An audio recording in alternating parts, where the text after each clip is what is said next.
All right, folks, welcome back to the channel. So today we're taking a look at the Colt Gold Cup Trophy in 38 Super, the old Super 38.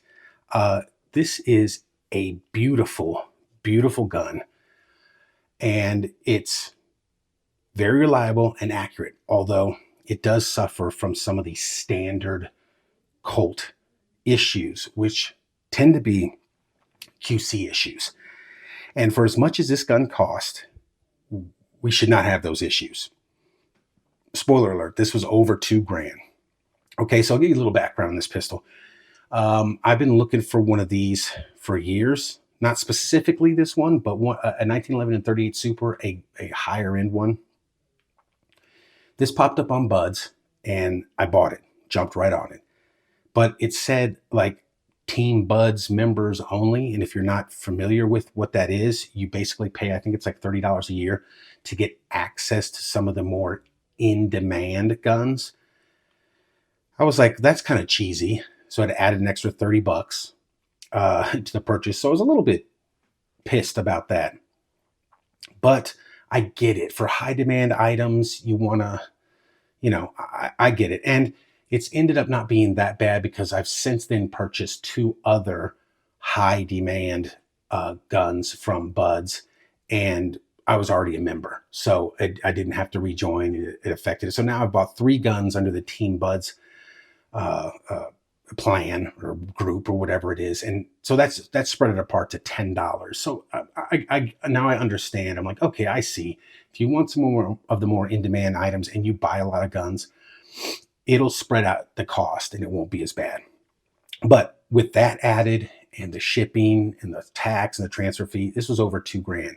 And some of the issues that this pistol has, you should not have on a $2,000 gun. So, but let's take a look at the features of it. As you can see, it is in stainless steel. It's got the roll mark there, Colt Gold Cup Trophy. Got the high vis fiber optic front sight in red. Of course, you can change that filament out. It's got the adjustable rear sight with the Colt branding right there and the pony. It's got the wide-faced black National Match trigger. So if you don't know what that is, the National Match trigger is as wide as the trigger guard right here, whereas most 1911's triggers thinner. Standard mag release, checkered front strap, relieved under the trigger guard right there. That's nice. Checkered rear strap with the mag well. The blue and black Colt branded G10 grips, which look beautiful. Guys, this is a beautiful gun.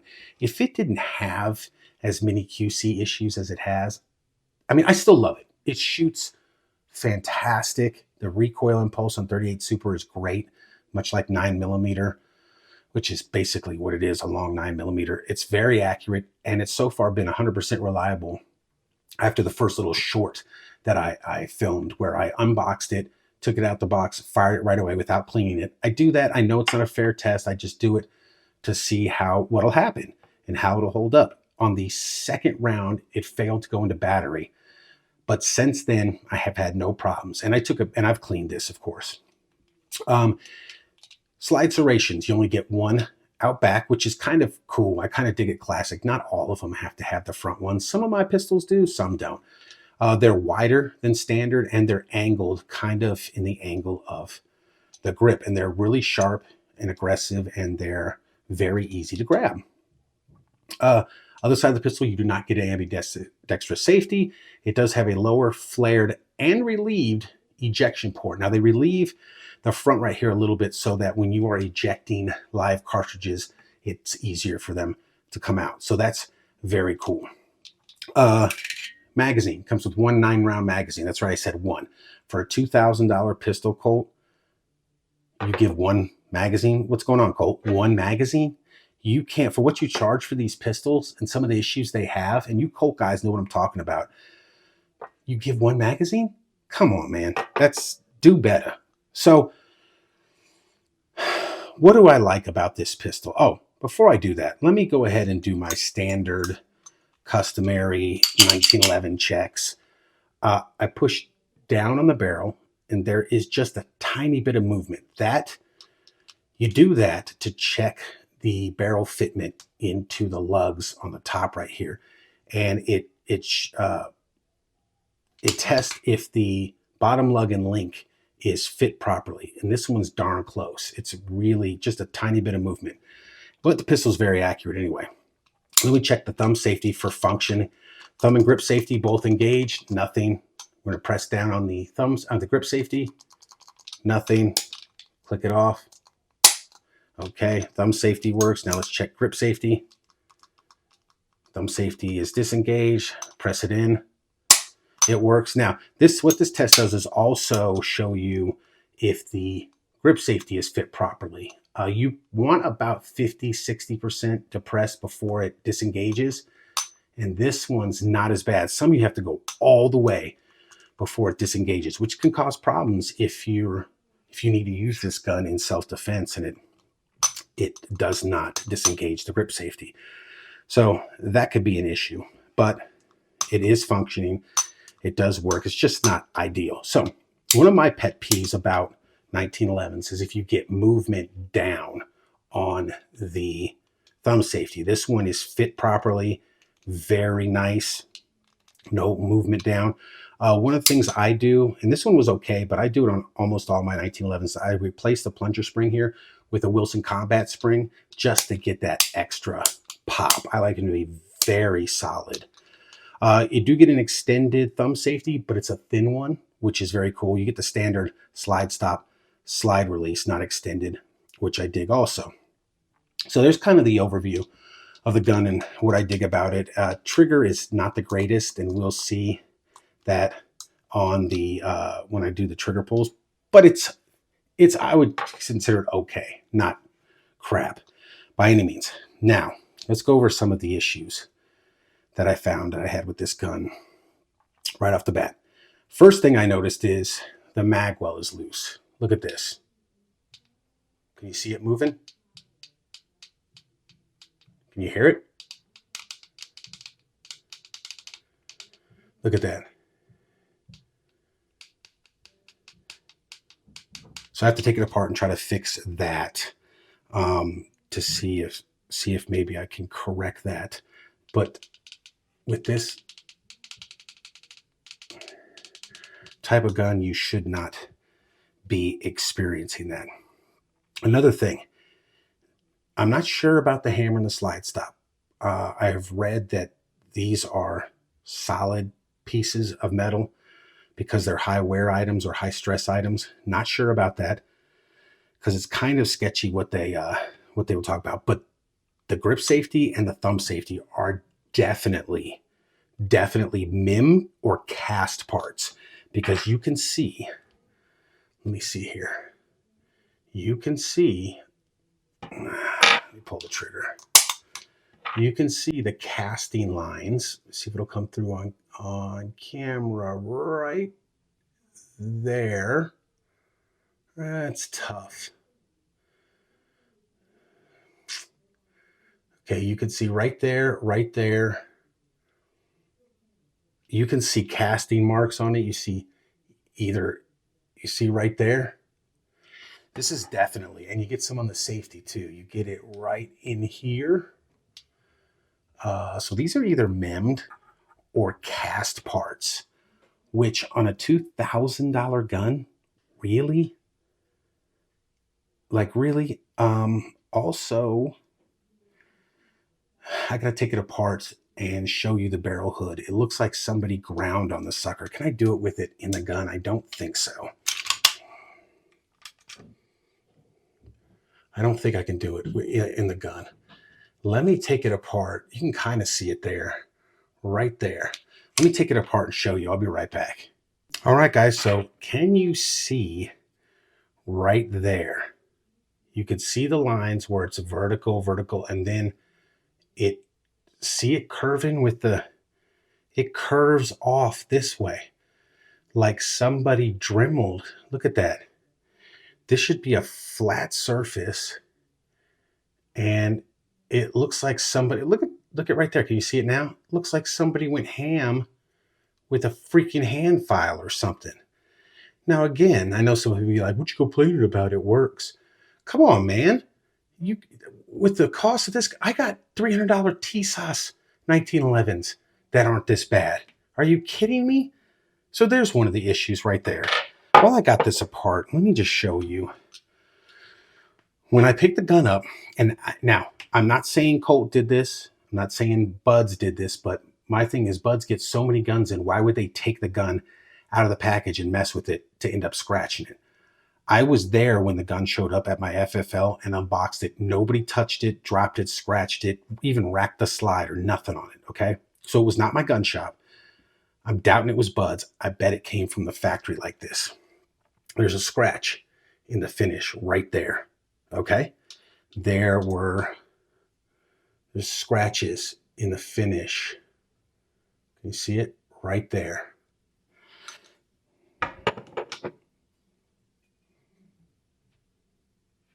There are little, there you go, scratches right there, right there. Pull over on this side. See the scratches? Look at that. Right there, right there, right there. It came from the factory like that, man. So what gives? Like, this is why people have an issue with Colt. I mean, you pay all this money, you're basically paying for the name, and you're not getting any of the quality that you expect for the money that you pay. By the way, this does have the dual recoil spring system. Does it reduce recoil? Maybe. It seems like it's more for longevity of the springs than it is reducing recoil. But let me put this sucker back together. We'll get a trigger weight. We'll get a weight of the pistol, and then we'll take it out to the range and shoot it. So let me put this sucker back together. All right, guys. So she is back together, and let's test the weight. What do we get here? Let's put the empty magazine in it. 42.46 ounces. Nice. So it's not a light gun. I'll tell you that right now. Now let's see if this cheap,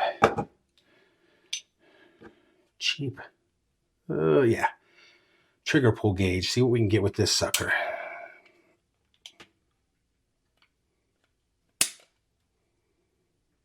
.490, not bad.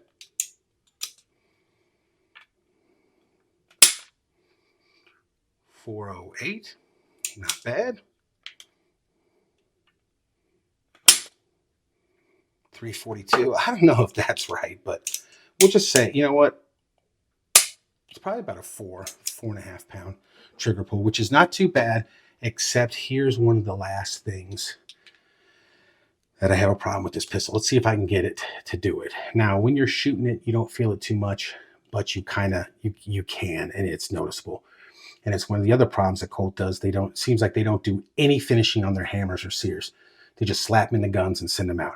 Now, you get a little bit of take up, you hit your wall, right? Now, let's see if we can get a little bit. There you go, right there. Now, I felt it. It's gritty. Now, let's see if we can hear it. Did you hear that click? I don't know if the mic picked it up, but let's try it again. See that movement? Now, let's see if the mic picks it up.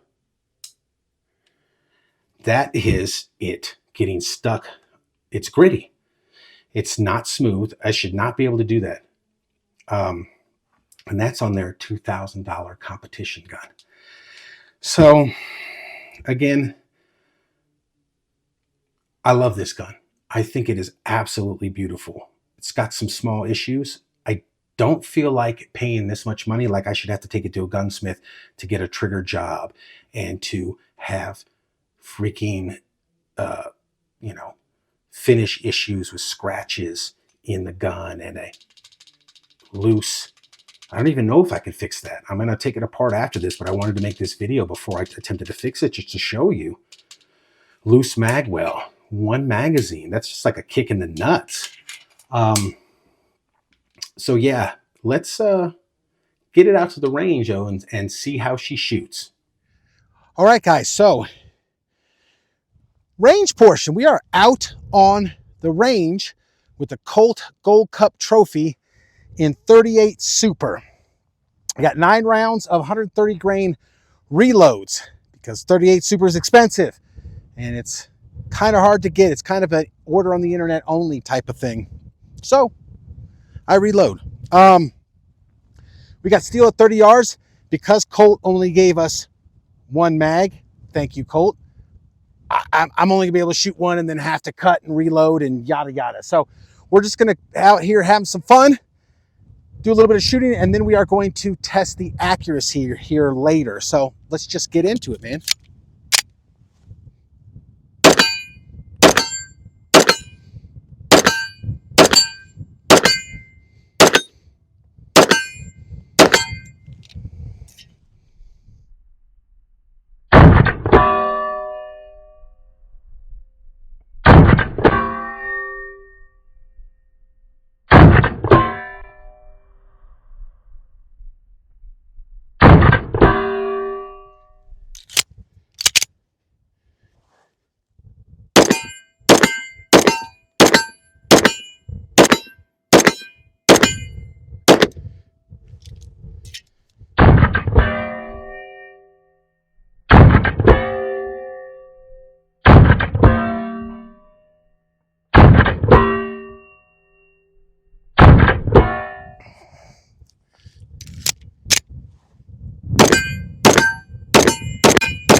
All right, guys, accuracy portion of this review. As you can see, we have our customary USPSA cardboard target, our 2-inch shoot and see. I'm gonna go back to 7 yards. I'm gonna see what kind of accuracy I can get out of this gun with my reloads. Some might be able to get better, some might worse, but we're gonna see what I can do and the gun can do and the reloads can do. Yeah, so let's just do that and see what we get.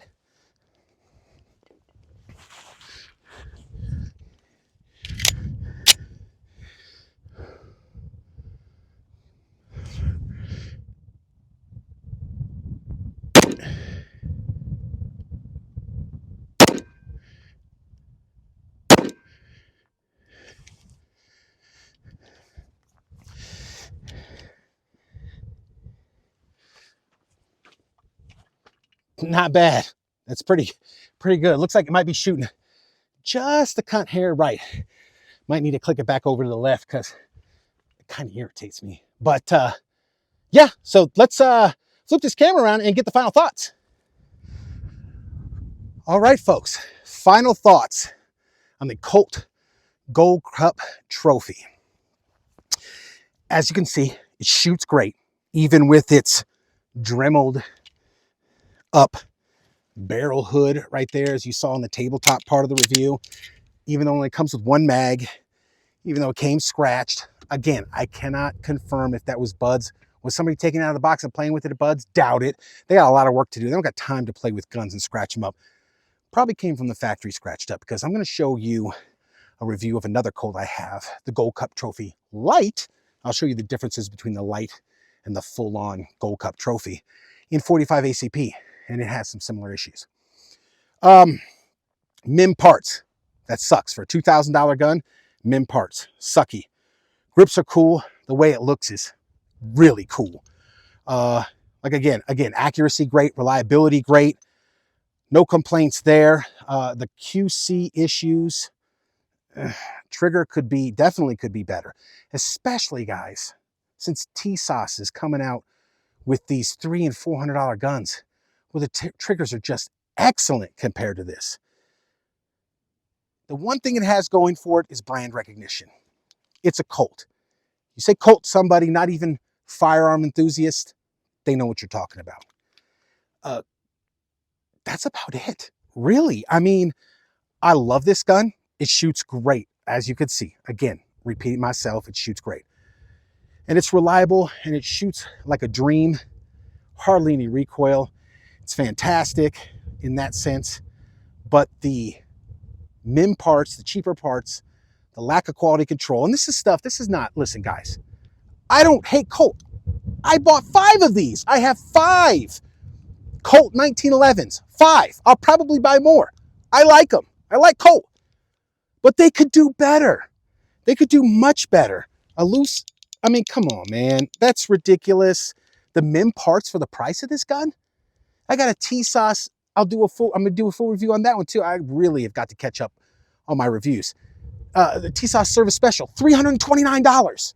I paid for that gun, $329 in 45 ACB, just as reliable as this, just as accurate as this, no MIM parts, except the recoil plug at the end, which that's not an, an inherently overstressed or super important part. You can get away with that. As far as I know, that's the only MIM part. So for all that,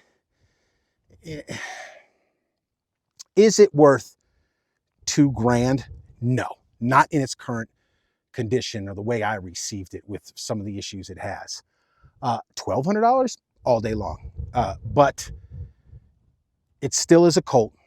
I still dig it. I'm not hating on it. I want Colt to do better. I want CZ to go in there and pick them apart and make them put out fantastic guns. It's the little things with Colt. It's the little things. Their finishes are usually perfect, but things like the trigger and the loose, it's all QA or QC, I should say. Quality assurance, quality control. It's all QC with Colt. And that's the problem. That's the problem with Colt. But in my opinion, if you're a gun guy, if you're a 1911 guy, you gotta have at least one Colt in your collection. Just one. Buy the cheapest one, the 1911C. Those are great too. So guys, that concludes this review. Thanks for watching, and we'll see you next time.